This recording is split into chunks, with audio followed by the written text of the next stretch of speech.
Bueno, pues vamos a dar un pequeño repaso antes de empezar la clase de hoy. Empezamos con estadística descriptiva en la clase anterior y habíamos dicho que la estadística descriptiva trataba de ordenar un conjunto de datos para sacarles información, ¿no? Y bueno, sobre la marcha dijimos, a ver, por ejemplo, aquí tenemos los números, el número de huevos que ponen individuos que son los pequeños cangrejos Chantif. Entonces, esta es la cantidad de huevos que pone una cangreja, luego la cantidad de huevos que pone otra, y así hasta llegar a 45. Esta es una muestra de tamaño 45. ¿Y qué es lo que vamos a hacer? Bueno, vamos a tratar de sacar cierta información, porque como verán así todos desordenados como están, pues no podemos sacarle mucha información. Entonces, lo que dijimos es, vamos primero a construir un histograma, que es una representación gráfica de los datos. Para lo primero que vamos a hacer es dividir el número de huevos en diferentes categorías o clases o grupos. Y el número de grupos o de categorías o de clases va a variar entre 5 y 20. Todas de igual longitud. Bueno, porque lo vamos a representar por medio de rectángulos que van a tener su base sobre intervalos. Esos intervalos quiero que sean de igual longitud. Entonces, vamos a elegir de 5 a 20 intervalos, categorías, grupos, clases de igual longitud, dependiendo del número de datos. Pocas categorías para pocos datos y un número mayor para muchos datos. Si nunca ha hecho usted un histograma, entonces puede usar la regla de Sturges, que dice que el número de categorías es igual a 1 más 3.322 por logaritmo de n, donde n es el número de datos. Con esto obtenemos una aproximación. No necesariamente es obligatorio seguir el número de intervalos o de clases o de categorías que nos dé esta fórmula. Solo es para, pues como un primer estimado. Ya ustedes verán si es conveniente aumentarle o disminuir el número de categorías. Bueno, pero en este caso, como es nuestra primera vez, pues entonces tengo 45 datos. Entonces, aquí pongo 45 aquí en la fórmula de Sturges y me dio 6.0324. Entonces lo redondeamos a 6. Vamos a meter nuestros datos en 6 intervalos, o categorías, o clases, o grupos. Ahora vamos a determinar el rango de los datos, que se define como el valor máximo de los datos menos el valor mínimo. Entonces, buscando aquí, vemos que el valor máximo es 10.241 y el mínimo 738. Hago la resta y me da 9.503, que es el rango, que es una medida de la variación de los datos. Entre más grande sea el rango, los datos son más variables. Bueno, entonces luego, como cada categoría, pues la vamos a representar en un intervalo, pues entonces, ¿de qué longitud va a quedar cada intervalo? Bueno, entonces, longitud mínima requerida para cada categoría, dividimos el rango, que es este número, entre el número de categorías. Entonces me da 9.503 entre 6. Me da 1583.83. Entonces, esto es la longitud mínima requerida para cada intervalo donde vamos a representar los datos. Ahora bien, ¿qué intervalo va a ser ese? Bueno, pues entonces, en la práctica vamos a utilizar una longitud de categoría H que se obtiene redondeando por exceso la longitud mínima hasta un valor con el mismo número de cifras decimales que los datos. Entonces, como los datos son enteros, los datos son números enteros, entonces vamos a redondear nuestro 1583.83 hasta el entero inmediato superior, que sería el 1584. Aquí está, longitud de la categoría ya en la práctica va a ser 1584. Ahora bien, si yo empiezo en el valor mínimo, si empiezo a dividir en los datos empezando con el valor mínimo,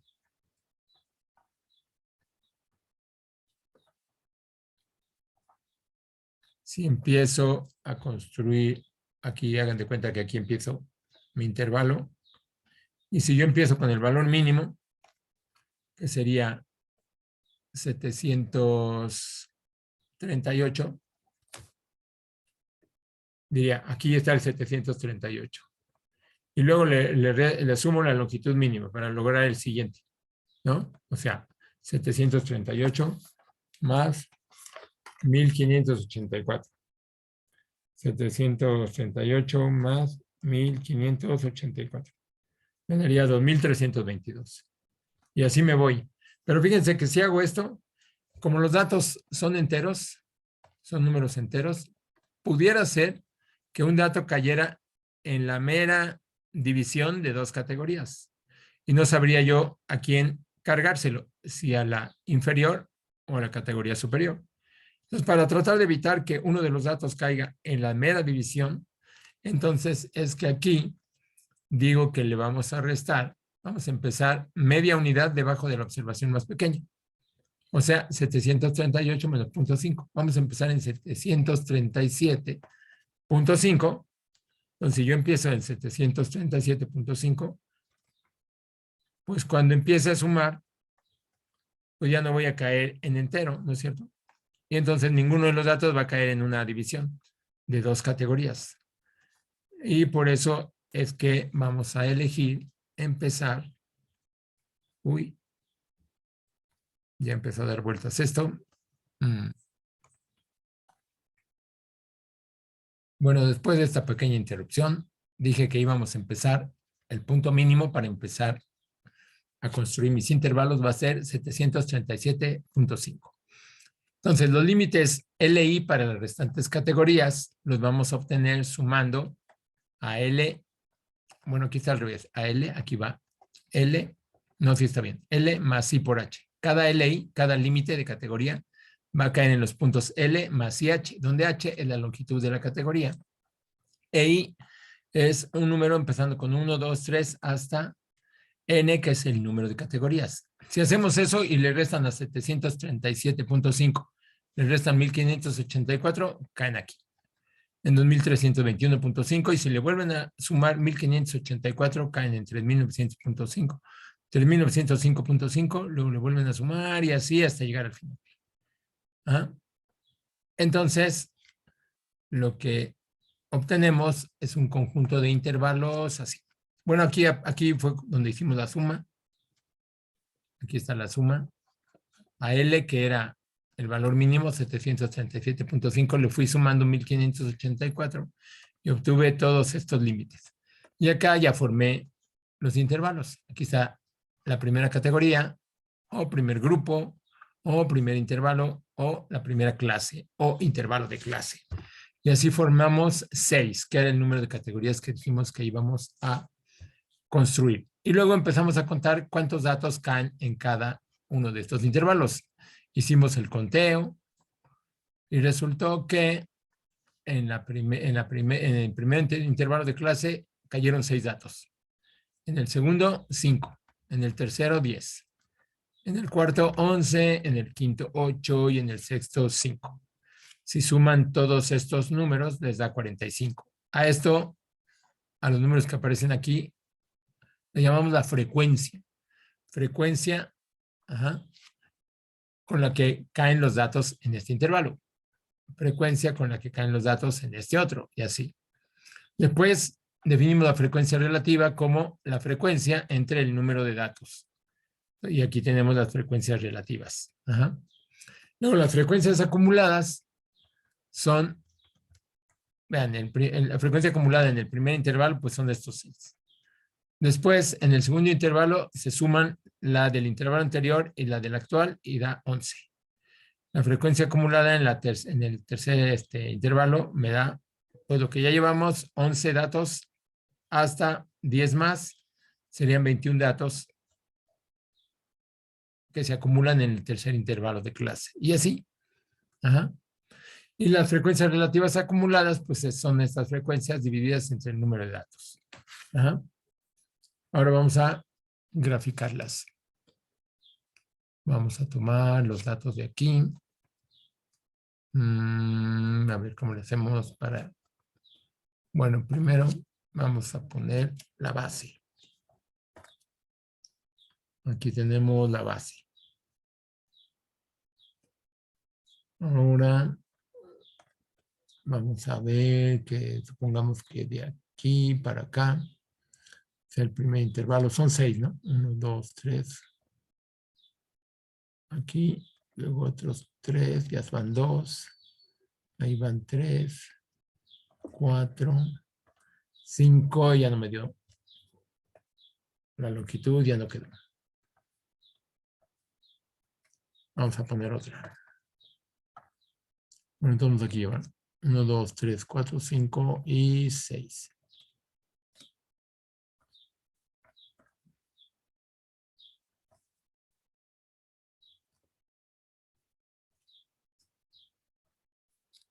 Y vamos a poner un eje vertical. Ahí voy a graficar las frecuencias. Ahora pues me voy a traer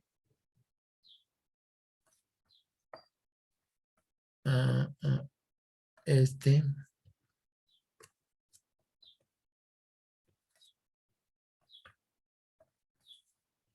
Y esta.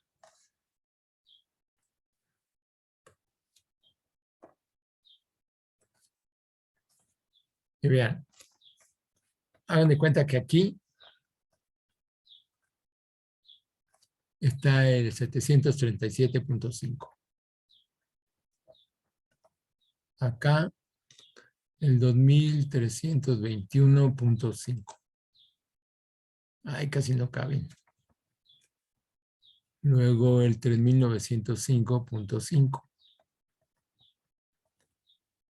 Y acá el 5489.5. Luego el 7073.5. Luego el 8657.5 y por último el 10241. Hagan de cuenta que esos son, ahí están, esos serían los límites de clase. Ahora, ¿cuántos datos hay en el primer intervalo? Pues hay 6, ¿no? Entonces ponemos una altura de 6 ahí. 1, 2, 3, 4, 5, 6. En el siguiente la altura sería 5. En el siguiente 10 y aquí 6, 7, 8, 9, 10. Luego 11. 8 y 5. Ah, caray, en alguna ya me falló. Ah, sí, aquí fue. Ajá. Y bueno, pues este es el histograma de frecuencias.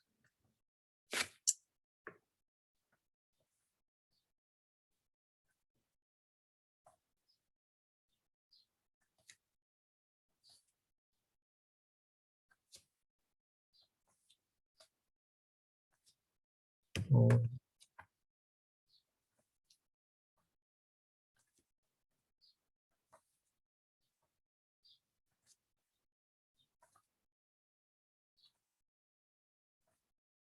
¿y queda claro? Oh.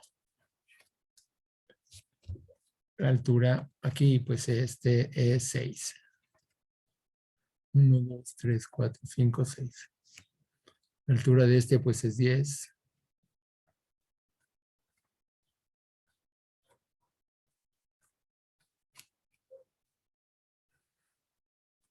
A ver, 6, 7, 8, 9, 10. Sí, está bien. Pues este de acá es 8.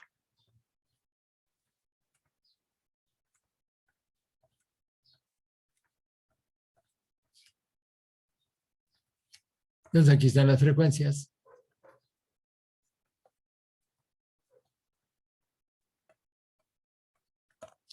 Y acá, pues el número de huevos. que ponen las cangrejitas Shantido. ¿Sí? ¿Queda claro cómo construir el histograma? Ya habíamos hecho histogramas, ¿no?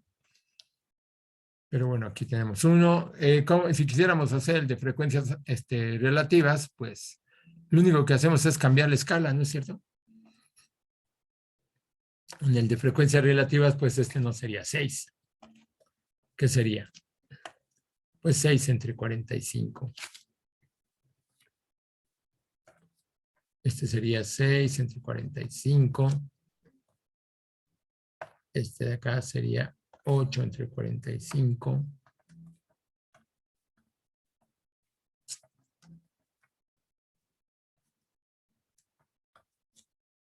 Ajá. El de arriba, pues 10 entre 45. Claro, se puede simplificar, ¿no? Entonces, en el eje vertical, pues ya no estarían las frecuencias relativas, digo las frecuencias, sino las frecuencias relativas. Ah, caray, ¿qué pasó aquí? ¿Por qué desaparece?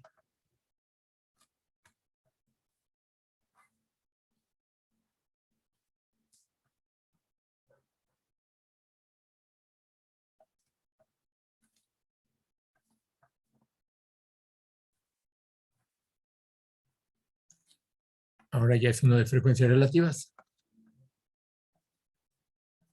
Ajá. Ahí está nuestro histograma. En cuanto, también podríamos hacer una gráfica de las frecuencias acumuladas. ¿Ese cómo quedaría? Ah, bueno. Pues el eje, este eje, pues vamos a poner igual. Las mismas divisiones. Bueno, creo que voy a tener que copiar todo.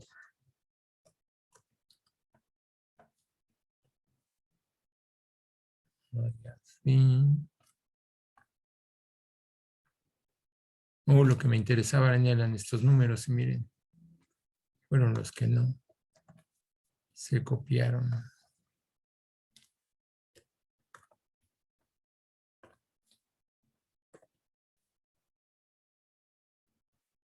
Ahí están.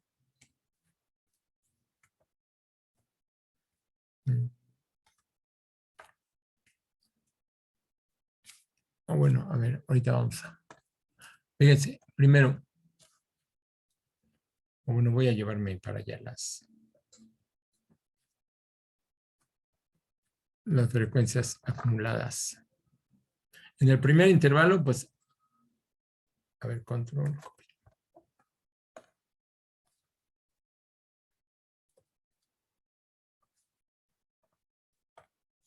Primero, no hay ningún dato acumulado. Entonces, aquí viene la gráfica. Bueno, ahí no, acá. Luego, cuando llega a 737.5, salta a 6. Ajá. Entonces, aquí para que esto sea 45, vamos a ver de cuánto va a quedar cada división. A ver, 5, 10, 15, 20, 25, 30, 35, 40, 45, hasta acá. Entonces, primero 6, cada cuadrito es de 5. Entonces, aquí salta hasta 6, que más o menos quedaría por aquí, ¿no? Bueno, un poquito más abajo realmente. 6. Aquí cada cuadrito en el eje vertical vale 5, ¿eh? Entonces aquí va el 10, el 20, 30 y 40. Hasta acá estaría el 50. Bueno, entonces salta a 6. En el siguiente salta a 11. Entonces en el siguiente tenemos poquito arriba de 10, 11.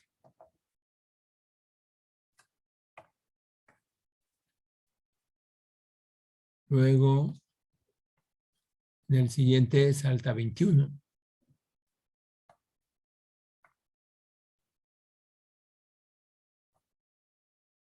Ahí está, ya saltó a 21. En ese tercer intervalo. Luego salta a 32. De 21 salta a 32. Entonces acá 30, 31, 32.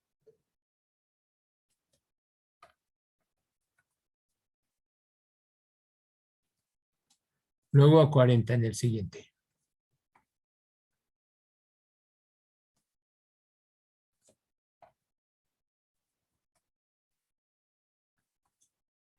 Por último, llega a 45. En el último intervalo llega a 45 y se sigue.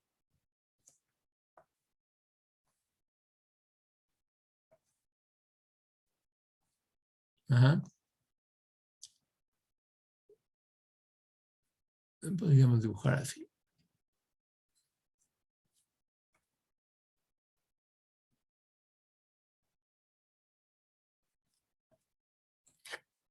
Y ahí estaría.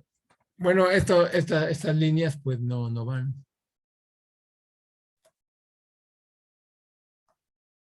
De hecho, tampoco iría esta, ni esta. Pero se acostumbra a dibujarlas. Pues para que se vea bonito.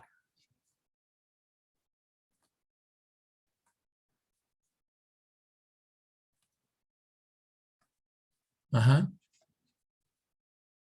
Ahora bien, que si quieren graficar las frecuencias relativas acumuladas, pues lo único que tienen que hacer es cambiar la escala. ¿Y esto qué sería? Pues 10 entre 45, ¿no? Todas estas estarían divididas entre 45. Si aquí ponemos las frecuencias relativas acumuladas, en este eje ponemos las frecuencias relativas acumuladas. No me deja escribir.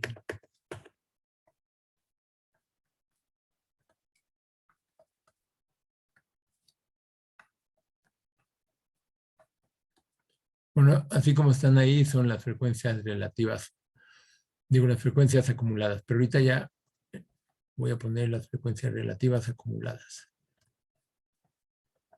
Entonces todas estas van a ir divididas entre 45. Aquí sería 10 entre 45. No, se ve muy feo.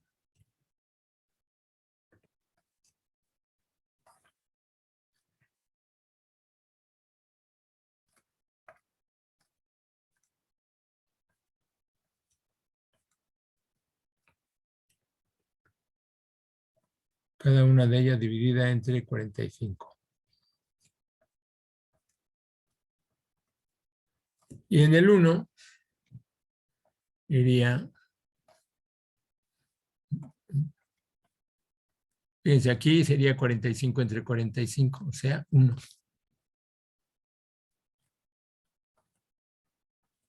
Y así se mantiene ya después la gráfica de las frecuencias relativas acumuladas, queda en 1. Ya vieron el parecido con la función de distribución, ¿no es cierto? Ajá. Fíjense que aquí ya podríamos sacar más o menos información. Por ejemplo, ¿qué tal si pregunto de aquí de de frecuencias relativas? ¿Qué tal si pregunto qué fracción de los cangrejos ponen más de 7,000 huevos? Ajá. Si yo les preguntara, ¿qué fracción de los cangrejos pone más de 7,000 huevos? O sea, si X es número de huevos, la variable aleatoria, número de huevos que ponen los cangrejos chantido, entonces, ¿qué fracción de los cangrejos pone más de 7,000 huevos, por ejemplo? Me podría preguntar eso. ¿Qué fracción de los cangrejos chantido pone más de 7,000 huevos? ¿Cómo contestarían?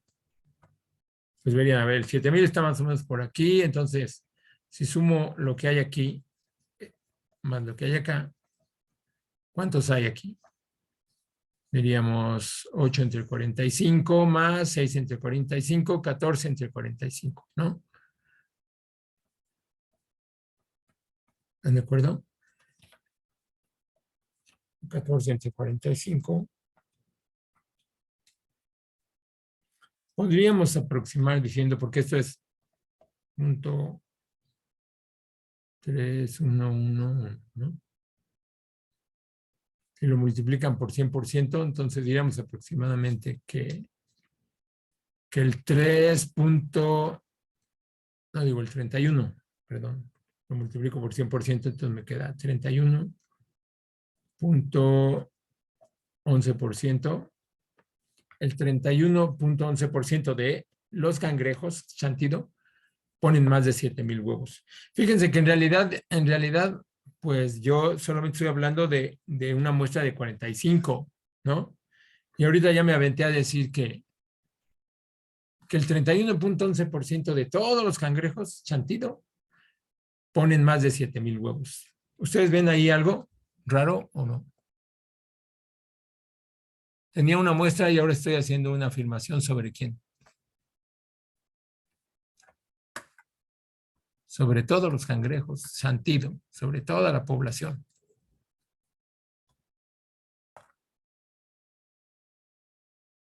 Entonces, si ven lo que está pasando, yo estoy hablando de todos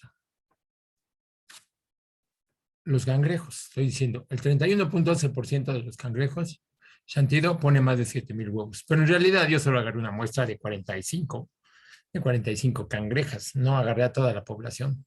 ¿Ustedes creen que está bien hacer eso?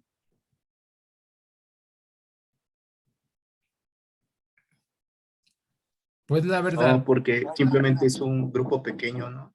No hay un análisis tan complejo para determinarlo. pues sí, como que tenderíamos a decir eso, ¿verdad? Decimos, no, bueno, ¿cómo te atreves si realmente solo agarraste 45 individuos de esa especie y contaste una puesta de sus huevos? Ni siquiera dos puestas, nada más agarraste una, ¿no? Bueno, en realidad, esto es lo que se hace siempre cuando uno quiere hacer afirmaciones sobre una población, agarra una muestra. El chiste es que la muestra sea aleatoria, ajá, para que no tenga sesgos, digamos. Eh, si la muestra es aleatoria, entonces podemos más o menos suponer que el histograma, este que hice, que solamente es de 45 huevos, o sea, de una muestra pequeña, podemos suponer que este histograma se parece al que obtendría si tomara a toda la población. ¿Ah? Entonces, si mi muestra es aleatoria, podemos suponer eso, que el histograma de la muestra se parece al histograma de la población y que las afirmaciones que hago acerca de la población basado en la muestra, pues tiene cierta validez. Ajá. Ya después veremos digamos, como que la magnitud del error, o sea, de cuánto puede ser mi error si yo hago eso. Pero por el momento vamos a decir que pues sí, sí se pueden hacer esas afirmaciones. Ajá. Todavía no medimos el error, pero podemos hacer esas afirmaciones si nuestras muestras son aleatorias.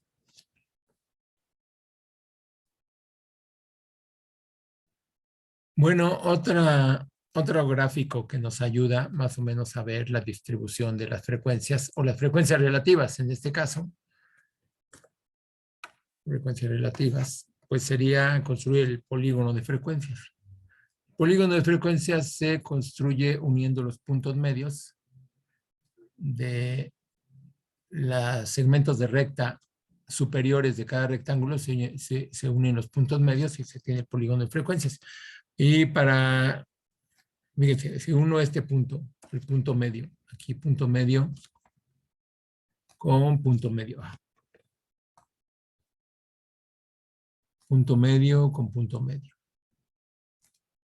Luego punto medio de este rectángulo con el punto medio de este. Luego este punto medio con este. ¿Ven? Así se va formando el polígono de frecuencias. Punto medio con este y este aquí también, punto medio. Y ahora para terminar, bueno, este no se alineó muy bien. A ver.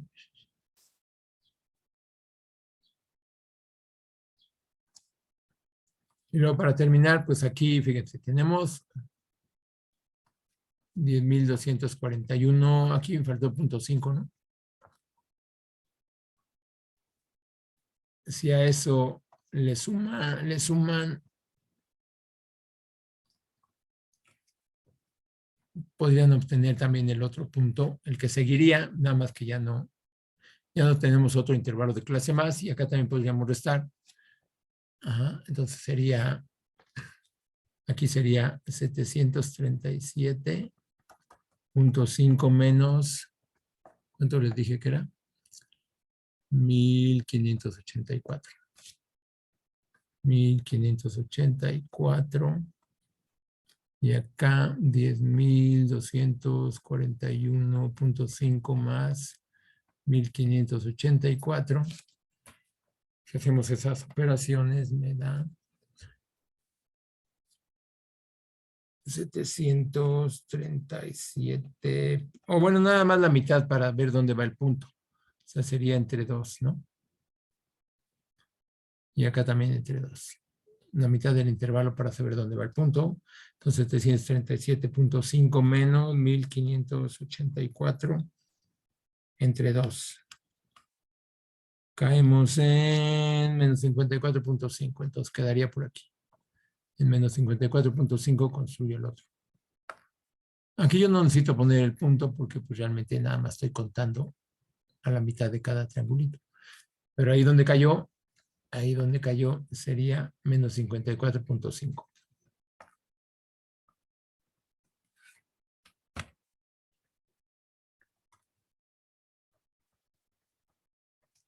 Y acá, pues 10,241.5 más 1584 entre 2, pues el punto donde deberían de aterrizar esta otra recta es en 11,033.5. Y ahí deberían de aterrizar esta otra recta para tener completo su histograma de frecuencias, en este caso frecuencias relativas. Pero vean que es lo mismo si estuviera trabajando con el de frecuencias, nada más sería diferente la escala, ¿no es cierto? Nada más sería diferente la escala. Ah, caray. Borré este.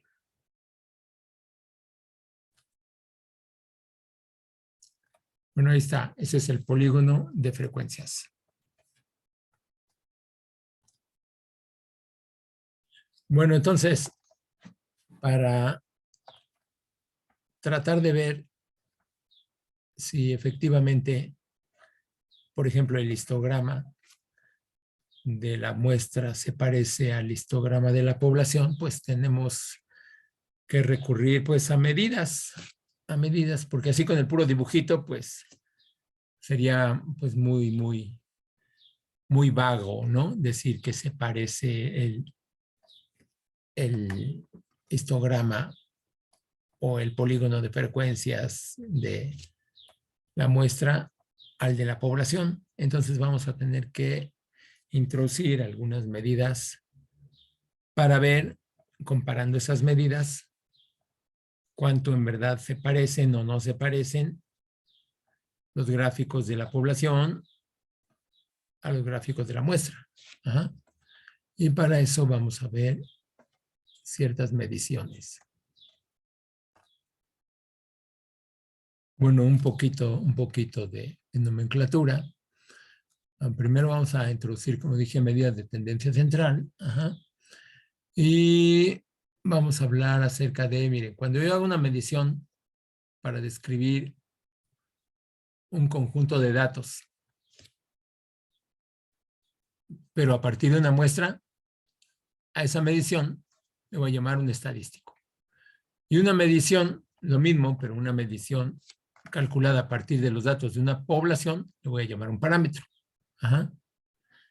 Entonces, las medidas de los datos de una población le vamos a llamar parámetros. Las medidas de los datos de una muestra le vamos a llamar estadístico. En realidad, a mí lo que me interesa son los parámetros de una población. Vamos a suponer que teta sea un parámetro. Ese es el que me interesa. Pero como hemos dicho antes, tomar datos de a toda la población puede ser muy caro o imposible. Entonces, pues lo voy a hacer voy a tratar de acercarme a este número, que es el parámetro de la población, pero con medidas tomadas de una muestra. Y a esas les voy a llamar, digamos, teta con un acento circunflejo, teta sombrero. Esta les voy a sacar de la muestra. Estas son de la población. La que yo quiero es esta. Es la que yo quiero. Esta es la que yo quiero. Pero, pues esta es la que tengo.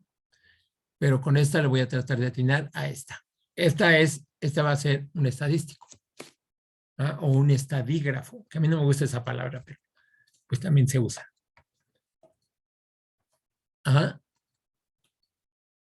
Y cuando yo haga mediciones de esta, que es de la que puedo hacer mediciones, pues voy a tratar de estimar en cuánto me falló. O sea, yo voy a medir esta, pero yo quería esta, ¿no? Entonces, pues hay ciertas técnicas para tratar de evaluar el error cometido cuando yo trato de atinarle a esta con esta. ¿Sí? ¿Se entiende la idea? Bueno, qué bien que así me gusta. Bueno, entonces la primera medida de tendencia central que vamos a ver es la media aritmética. ¿Cómo vamos a obtener la media aritmética? Bueno, podemos tomar la media de toda la población y esa se obtiene sumando todos los valores de una población. Aquí es de una población, ¿eh? Aquí la que tengo aquí, mu, es la de una población. Entonces, como es de una población, aquí es de una población y dividiendo la suma entre el número de valores. Entonces, ¿cómo voy a calcular la media de una población? Bueno, mu es igual a la suma de todos los valores o todos los datos o todas las observaciones de la población dividida entre el número de elementos de la población. Esta suma se puede abreviar así.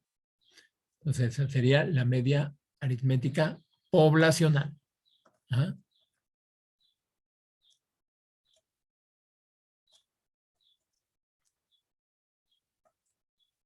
Va. Bueno, entonces, ahora supongan que los datos x sub 1, x2, sub 2 hasta x sub n, vean, n minúscula, son las mediciones que corresponden a una muestra. Entonces, si el conjunto de mediciones que tenemos es el de una muestra, entonces definimos la media muestral como x con una barrita arriba, sería la suma de todos los datos de la muestra dividida entre n, que se abrevia así. Vean que es igual la definición de media poblacional y media muestral, excepto que estos son los datos de la muestra. Y en la definición de la media aritmética poblacional, pues estos son todos los datos de la población. Entonces se supone que, por eso el video aquí entre n mayúscula, que se supone que es el de toda la población y normalmente es más grande que n, ¿no? Que la n minúscula de una muestra. Bueno, entonces la media aritmética tiene algunas propiedades deseables y algunas no tanto. Las que son deseables son su unicidad. O sea, para un conjunto de datos existe una y solo una media aritmética. Simplicidad, la media aritmética es fácil de entender y de calcular, ¿no? Ya se suma y se divide entre el número de datos. Y dentro de las, digamos, inconvenientes es que dice, ya que cada valor del conjunto de datos entra al cálculo de la media, esta es afectada por cada valor, en especial por los valores extremos, que algunas veces pueden distorsionarla tanto que resulta indeseable como medida de tendencia central. Y vamos a ver un ejemplo. Miren, para que vean cómo este último punto es pues indeseable, ¿no? Miren, por ejemplo, supongan que tenemos un conjunto de 5 empleados. Y ganan 40, 40, 45, 45 y 230 por día. Uno de ellos gana 40, el otro 40, el otro 45, el cuarto 45 y el último 230. Bueno, si suman todos estos valores y lo dividen entre 5, comprueben que les da 80. Sin embargo, el 80, que es la media, pues no representa lo que ganan estos 4, ni lo que gana este, ¿no es cierto? Entonces, aunque sí, efectivamente, esa es la media aritmética, pues no podríamos decir que este número representa al salario del conjunto de trabajadores, ¿no es cierto? Ajá. ¿Por qué? Porque el 230 es grande comparado con estos. Entonces, este solito, pues ya me desvió todo lo que yo quería representar, que era pues, algo así como el salario típico de cada trabajador, ¿no? Este 80 pues ya no tiene que ver con lo que ganan estos ni con lo que gana este. Entonces, pues, este salario nos afectó al conjunto pues de manera indeseable. Bueno, pues ahora otra medida de tendencia central es la mediana. La mediana de un conjunto finito de valores es el valor que divide al conjunto en dos partes iguales, tal que el número de valores o iguales que la mediana es igual al número de valores acá, de mayores iguales, que el número de valores mayores o iguales que la mediana es igual al número de valores menores o iguales a la mediana. Ajá. O sea, lo que vamos a hacer es que tenemos un conjunto de datos, ¿no?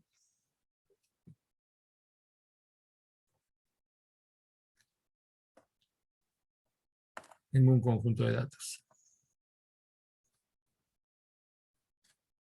Entonces, cuando calculo la mediana tiene la propiedad de que los números que son menores o iguales que la mediana son iguales a los números que son mayores o iguales a la mediana. Ajá. Esa es su característica. Siempre y cuando los valores, los datos estén ordenados de menor a mayor.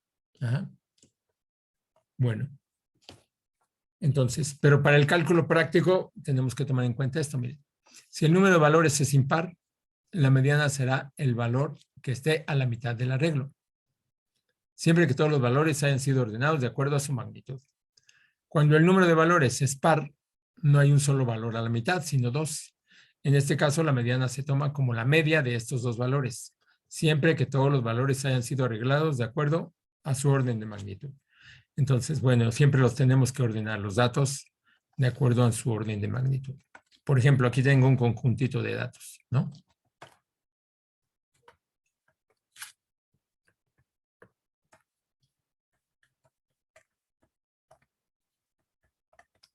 Ahí tenemos mi conjunto de datos y le quiero calcular la mediana. Entonces, lo primero que tengo que hacer es ordenarlos de menor a mayor. Ajá. Entonces veo aquí mis datos. Tengo aquí uno menor todavía, que es el 23. Entonces los ordeno. 23. Luego sigue el 27. Luego el 29. Después el 30 y luego el 31. Luego el 33. Después el 38. Luego el 40. Luego el 42.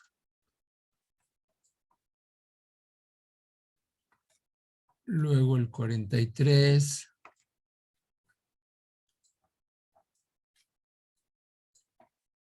$43, 51.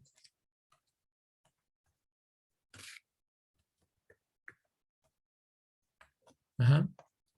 1, 2, 3, 4, 5, 6, 7, 8, 9, 10, 11. 1, 2, 3, 4, 5, 6, 7, 8, 9, 10, 10, 11. Ajá. Bueno, entonces, como verán, son 11 datos. Es un número impar. Así que solo hay un valor que está a la mitad de todos estos datos. Y ese valor es el que tiene 5 de los datos a la izquierda y 5 de los datos a la derecha. Entonces aquí tenemos 1, 2, 3, 4, 5 datos, ¿no? Entonces la mediana es este número que está aquí. Tiene 5 datos a su izquierda, 1, 2, 3, 4, 5 y 5 a la derecha. 1, 2, 3, 4, 5. Esta es la mediana. Y se representa con una X, bueno, con una, en este caso con una X y con una virgulilla. Ajá. La mediana es el 33. La mediana de ese conjunto de datos es el 33. Bueno, pues aquí abajo tenemos otro conjunto de números que ustedes acaban de inventar y lo que vamos a hacer es encontrar la mediana. Vean que son 12 datos, ¿no? Lo primero que hay que hacer es ordenarlos de menor a mayor. Así que, pues vamos a hacer eso. El 14 es el menor. Espérenme. Hay que cambiar a blanco. 14, luego está el 16, luego el 18, este que está acá. Porque Kevin ya casi nos los había dado ordenados. Luego del 16, pues sigue el 22 que nos dio Amanda acá. El 22.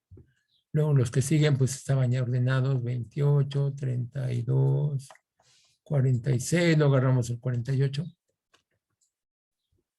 48. Luego, pues ya el 54. Después el 72, el 86 y el 98. Y ahí están ordenados, ¿no? Son 1, 2, 3, 4, 5, 6, 7, 8, 9, 10, 11, 12. Como es un número par, entonces no hay un solo número a la mitad. Ajá. Entonces vamos a tomar los dos que están a la mitad. ¿Sí? Entonces aquí 1, 2, 3, 4, 5. Hay dos datos a la mitad, que serían este y este. 2, 3, 4, 5, 1, 2, 3, 4, 5. Ahí están esos dos. Entonces la mediana, en el caso del número par de datos, pues sería la media de los dos que están en medio, o sea, 32 más 46 dividido entre 2. Y esa sería la mediana. O sea, 32 más 46 dividido 39, entre profe. 2 nos da 39, ¿no? Y la mediana es el 39. ¿Sí? Entonces queda claro cómo calcular la mediana. Muy bien. Bueno, pues otra medida de tendencia central es la moda.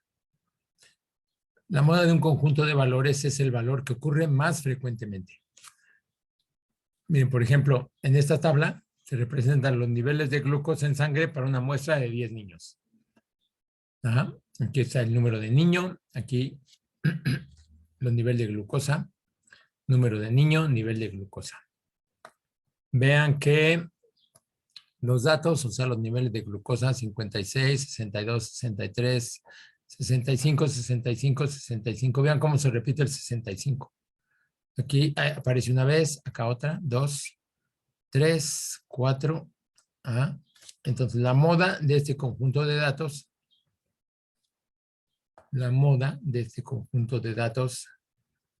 pues es el 65, ¿no?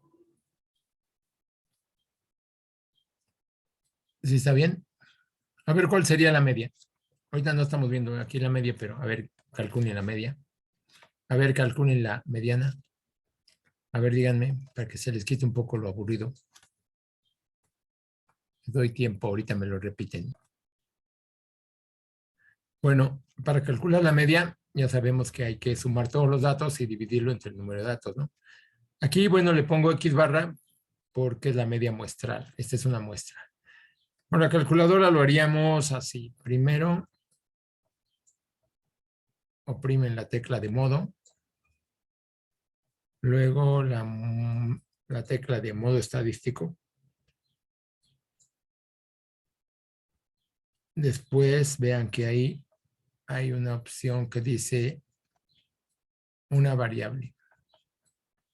Ajá. Cuando la seleccionan, la de una variable, aparece una columna. Ahí es donde vamos a meter los datos. Ajá. Los que vamos a poner ahí. Aquí arriba aparece X. Pues los datos aquí son, primero van a meter el 56, meten el 56 y oprimen la tecla de igual. Entonces el cursor pasa a la siguiente línea y ahí meten el otro dato, ahí meten el 62. Ajá, acá ponen el 62, le oprimen igual y pasamos a la siguiente línea. Ahí ponen el siguiente dato que es 63. Ponen igual y así se van. Ahí meten todos los datos. Bueno, entonces ya ahorita metemos todos los datos. 65 y otra vez 65 y otra vez 65 y así. 4 veces. Luego el 68, el 70 y el 72. Y ya están los 10 datos. Luego, si quieren ver los resultados, pues salen de ahí. Yo, por ejemplo, me salgo oprimiendo la tecla de ON. Y luego oprimo la tecla de Shift para ver los resultados. Y luego la tecla de 1, porque la tecla de 1 tiene como función secundaria arriba entrar al modo estadístico para ver los resultados, ¿no? Y ahí les aparece un menú de opciones y ahí pueden escoger qué es lo que quieren. Entonces, seleccionan la opción de variables, bar. Y ahí pues luego seleccionan la media. Ajá. Y ahí ya les da el valor. En nuestro caso es 65.1. Ajá. Entonces 65.1. Ahí está la media. Ahora, ¿cómo le hacemos para calcular la mediana? ¿Qué tenemos que hacer para calcular la mediana? Pues si se fijan en los datos, 56, 62, 63. Así ya están ordenados, ¿no es cierto? ¿Cómo le hago para calcular la mediana?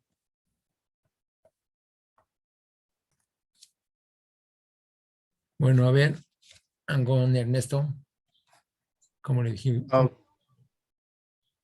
Bueno, como en la secuencia hay 10 números, entonces el 65 se encuentra en la posición de las mitades, entonces el 5 y el 6. En ese caso, al tener dos números, se hace una suma, pero como es el mismo número, entonces sería 65. Exactamente. O sea, como ya están ordenados aquí, 56, 62, ya están ordenados en orden creciente de magnitud. Y como son 10, es un número par, entonces hay dos números que están en medio de todos los datos, que son el dato 5 y el dato 6. Entonces ya dijimos que cuando era un número par, se tomaban los dos de en medio, y en este caso pues son iguales, ¿no? 65, 65, se toma la media, pero pues la media de dos números iguales, pues es el mismo, ¿no? Entonces, la mediana es 65, efectivamente. Gracias. Bueno, ahora vamos a pasar a medidas de dispersión. La dispersión de un conjunto de observaciones se refiere a la variedad que estos exhiben. Una medida de dispersión da información acerca de la variabilidad de un conjunto de datos. Si todas las observaciones son parecidas, entonces la dispersión es pequeña. Aquí me falló, debe ser una A. Y si las observaciones son muy disímbolas, muy diferentes, pues la dispersión va a ser grande. Primera medida de dispersión, ya la hemos visto, nos sirvió para construir nuestro histograma, es el rango. Entonces, el rango se define como la diferencia, el rango R se define como la diferencia entre el dato más grande del conjunto de datos menos el dato más pequeño del conjunto de datos. ¿Ah? Entonces, este es el rango. Está claro que si el rango es muy grande, quiere decir que el dato más grande y el dato más pequeño difieren mucho entre sí. Si el rango es pequeño, quiere decir que el dato más grande y el más pequeño no difieren mucho entre sí. Ajá. Entonces, esta es una medida de la dispersión de los datos. La otra es la varianza. Tenemos también la varianza muestral y la varianza poblacional.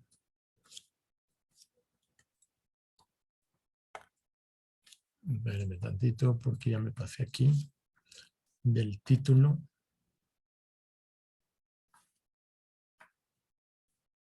Hasta aquí.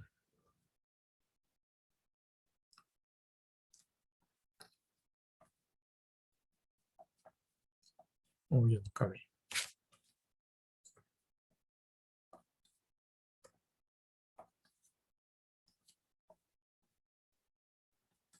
Acá tenemos la varianza.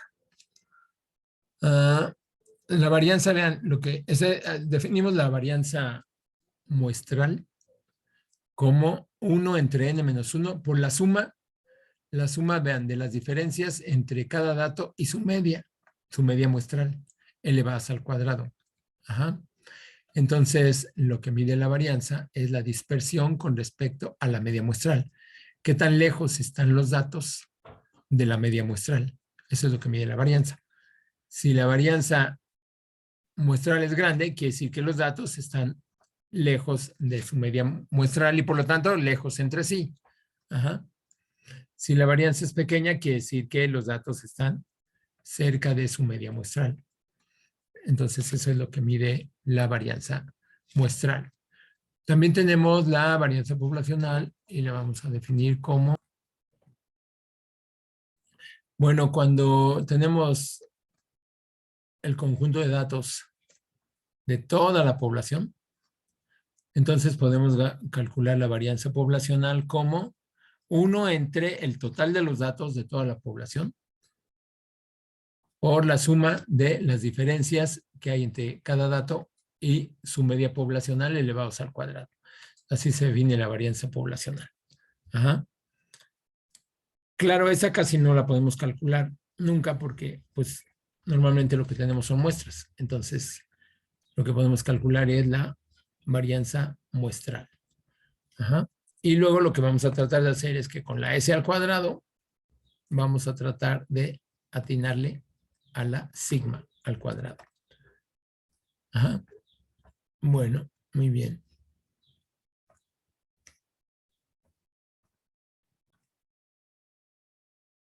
Bueno, si saco la raíz cuadrada positiva a la varianza, obtengo la desviación estándar muestral. Y si saco la raíz cuadrada positiva a la varianza poblacional, obtengo la desviación estándar poblacional. O sea, la desviación estándar, lo vamos a definir así. La desviación estándar muestral la voy a definir como la raíz cuadrada positiva de la varianza muestral. Y la desviación estándar poblacional la voy a definir como la raíz cuadrada positiva de la varianza poblacional. Y pues bueno, también va a medir dispersión con respecto a la media, ¿no? Esta va a medir dispersión con respecto a la media muestral y dispersión con respecto a la media poblacional. Ajá. Bueno, vamos a hacer un ejemplo y lo vamos a hacer con la calculadora. Luego ya calculamos todo con R. Bueno, vamos a hacer un ejemplo para calcular la desviación estándar y la varianza. Suponga que tengo este conjunto de datos que aparece aquí y que quiero calcular su desviación estándar y su varianza. Entonces, lo primero que tienen que hacer pues, es exactamente seguir los mismos pasos que hace rato. Es decir, su calculadora, opriman la tecla de modo, luego se van a estadística. Luego selecciona en el menú desplegable que se abrió una variable. En las columnas que se que se abrieron, metan los datos. Aquí metan primero el 33, luego signo de igual, luego 38, igual y así. Vamos a meter todos los datos. Bueno, ya que metieron todos los datos, se salen de ahí. Yo, por ejemplo, me salgo tecleando on y luego oprimo Shift. Luego la tecla de 1 para activar acá los resultados. Ajá, entonces Shift, luego el 1 y vamos a ver cuánto vale. Por ejemplo, la media. Ahorita no queremos la media, pero de todos modos la voy a calcular. Entonces la media, pues me da 35.181818 y así. ¿No? Vean que también ahí mismo están tanto sigma X como SX. Como solo tenemos una muestra, seleccionamos la desviación estándar muestral. ¿Sí? Entonces, S, la desviación estándar muestral, pues me va a dar 8. Sería 316, pero lo voy a redondear a 8.32 y si lo elevo al cuadrado, pues obtengo la varianza muestral, que es 69.16 si es que lo redondeo a las centésimas. ¿Sí? ¿Ya quedó claro cómo? Aquí para la desviación estándar es, fíjese esta secuencia. Luego aquí seleccionas bar en el menú desplegable que se abre cuando das Stat 1. Y ahí aparece, hay dos opciones. Una es SX y la otra es sigma X. Esta es la desviación estándar poblacional, pero no tenemos más que una muestra. Entonces seleccionas esta. Le das signo de igual.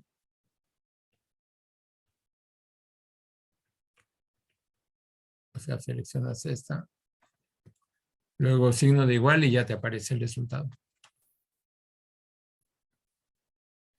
A mí no me salen esas variables que, o sea, me sale n, media, x o n, A ver, x o n menos shift, 1. stat. Luego en bar. Sí, pues ahí. Ahí mismo.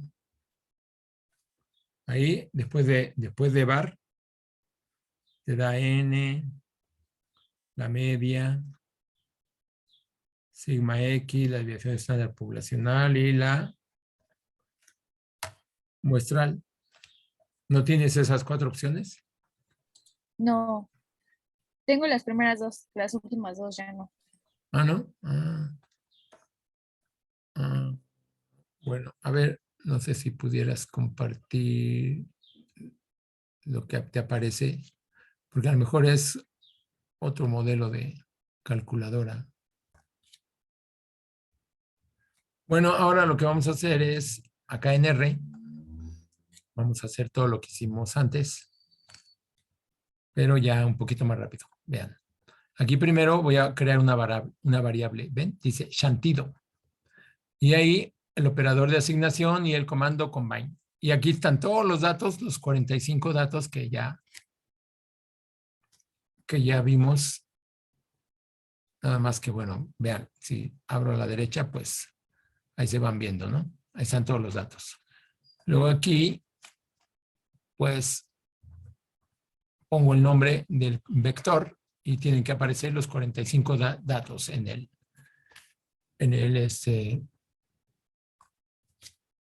la consola. Aquí, bueno, ahorita vamos a hacer uno sin esto. Aquí ya le puse las marcas, pero esto lo calculamos a mano. Si se acuerdan, estas eran los límites de los intervalos de clase.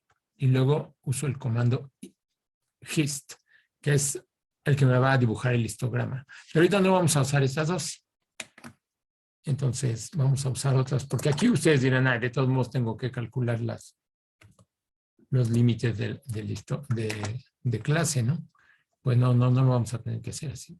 Nada más vamos a poner el comando hist para que me lo dibuje sin que yo haga el cálculo. Así nomás, hist shantido. Bueno, se lo voy a poner ahí en el, se lo voy a poner en el, en Google Classroom para que ustedes lo puedan también ejecutar de manera rápida.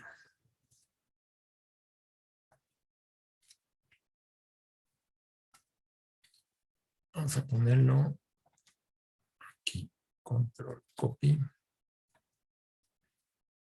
Y lo ponemos acá. Ahí va para que lo vayan ejecutando junto conmigo. Ahí está. Bueno, ahora voy a ejecutar línea por línea. Primero, shantido. Ahí voy a guardar todos los datos en el vector llamado shantido. Y aquí voy a enseñar los datos. Aquí en control R ya veo shantido. Y vean, ahí ya guardé todos los datos. Miren, ahí están. Los 45 datos ya están en el vector shantido. Luego voy a dibujar el histograma con el comando hist. Vean cuál es la sintaxis. Pongo hist, que es el nombre del comando de histograma. Y luego entre paréntesis pongo shantido, que es el arreglo que quiero, del que quiero hacer un histograma. Entonces ejecuto esa línea y ya me apareció. Nada más que vean cuántos rectángulos me puso. ¿Ven? Entonces eligió 1, 2, 3, 4, 5, 6, 7, 8, 9, 10, 11. Como se me hacen muchos comparados con la fórmula con el número que nos dio la fórmula de Storches, entonces por eso es que mejor uso este otro. Miren, pongo las marcas porque se puede usar. Voy a crear un vector que se llama marcas. ¿Y qué voy a poner ahí? Los puntos que calculamos como límites de los intervalos de clase. ¿Se acuerdan que esto lo hicimos a mano, no? Lo podríamos haber hecho también aquí programándolo, pero así los puse a mano. Y entonces lo voy a guardar en el vector llamado marcas. Entonces ejecuto esa línea y vean lo que se ve. Si quieren ver ahora qué se guardó en el vector marcas, pues aquí ponen el nombre, marcas. Y ejecutan y ven que ya guardé los límites de clase. Acá están, miren.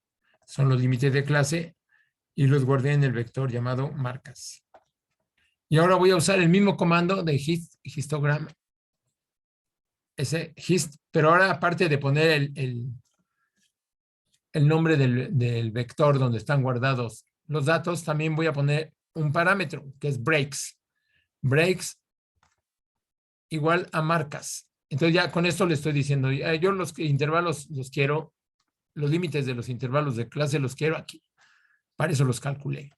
Entonces la vuelvo a ejecutar y ya me va a dar otro histograma. Bueno, ahorita no hace, porque vean que no le quité las marcas, no le quité los gatos, entonces pues no los ejecuta. Ahí va, marca, lo ejecuto, control R y luego hist. Ahora sí, mire, ya es el que yo había planeado, ¿se acuerdan? Y ahora vamos a calcular la media, aquí la media, ahora con el comando min. Pongo el comando min y entre paréntesis shantido. Ya con eso me va a calcular la media.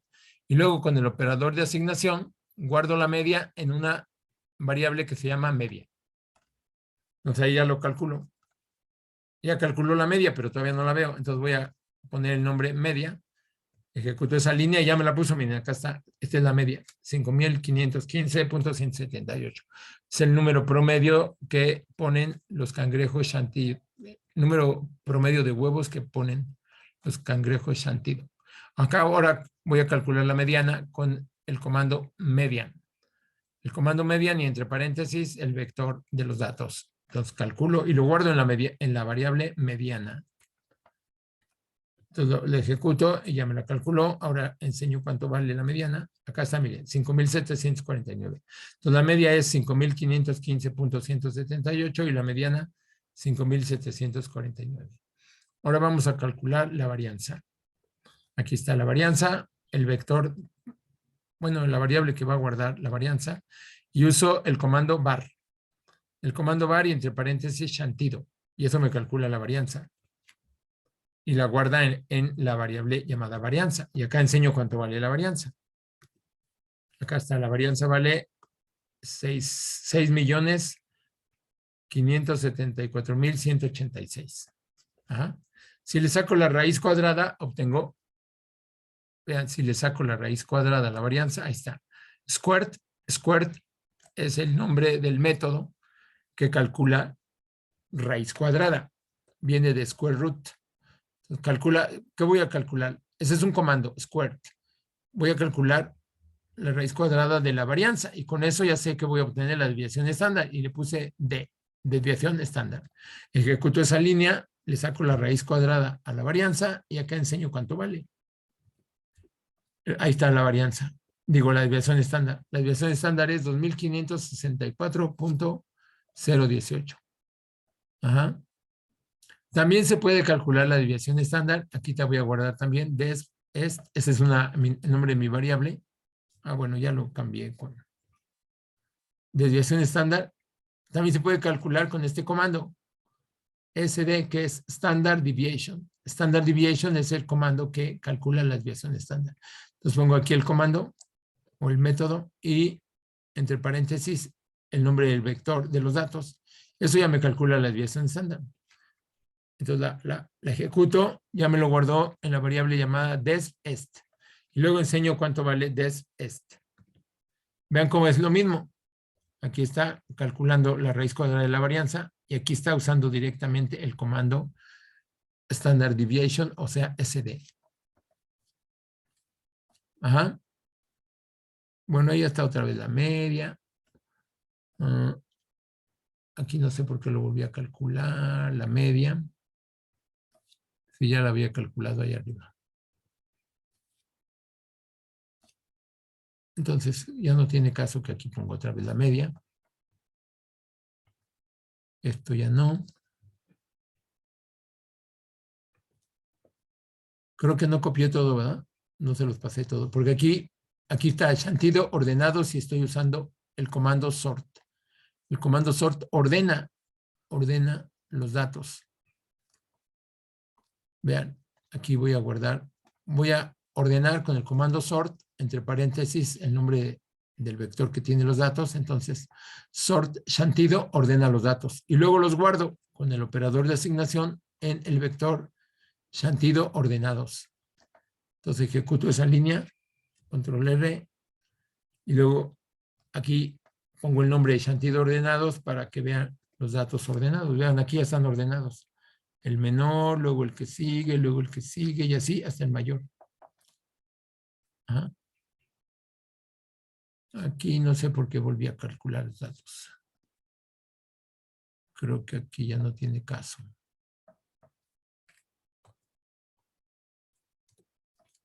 Muy bien. Pues eso es todo.